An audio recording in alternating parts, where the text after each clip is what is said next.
সম্মানিত ভিউয়ার্স, আজ 17/3/2025 ইং পশ্চিম বাগড়া, শ্রীনগর, মুন্সিগঞ্জ। দেখতে থাকুন তারপরে কাহিনী। এই যে দেখুন, আমার হুন্ডার কাছে সে আসলো, সে এদিক সেদিক সে তাকাচ্ছে। এই যে দেখুন, এদিক সেদিক সে তাকাচ্ছে। আমার হুন্ডার দিকেও খেয়াল করছে সে, কোনো ধরনের তালা আছে কিনা। এই যে দেখুন, চেহারাটা, ফেসটা ভালো করে দেখা যাচ্ছে না। এই যে দেখুন, এই যে এখন আসছে ধীরে ধীরে। এই যে আমার এই যে হুন্ডার কাছে আসলো। এই যে দেখুন, আসলে হুন্ডাটা সোজা করলো। এই যে সোজা করলো, এই যে এই যে সোজা করলো, এই যে গাড়িটা সোজা করলো। এরপরে আমি ঘরের ভিতর থেকে সিসি ক্যামেরা দেখতেছিলাম। তখন আমি বের হলাম। এই যে আমি এখন বের হলাম, আমি বের হলাম। এই তুমি কে?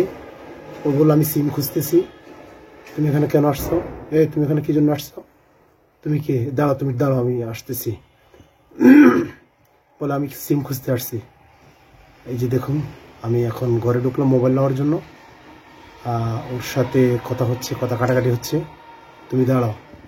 এই যে চলে যাচ্ছে, আমি ওকে বারবার থামানোর চেষ্টা করছি, দাঁড়াও, যাও না। কিন্তু সে আমার কোনো কথা শুনছিল, চলে গেল। এরপরে শুরু হয় তার সাথে আমার দস্তাদস্তি, তর্কাতর্কি। তো বাড়ি করে আমাকে বারবার ইয়ে করে চলে যাচ্ছে, আমার হাত ঝাড়ি দিয়ে। আমি এরপরে তাকে দৌড়েছি, কিন্তু রাস্তা পর্যন্ত। এরপরে ওই চলে গেল, এই যেভাবে দৌড় দিল, আমি তাকে আর ধরতে পারি না। এরপরে জনগণ তাকে ধরেছে, এরপরে গণধোলাই দেওয়া হয়েছে। কিছুক্ষণ পরে গণধোলাইয়ের ভিডিও আসছে।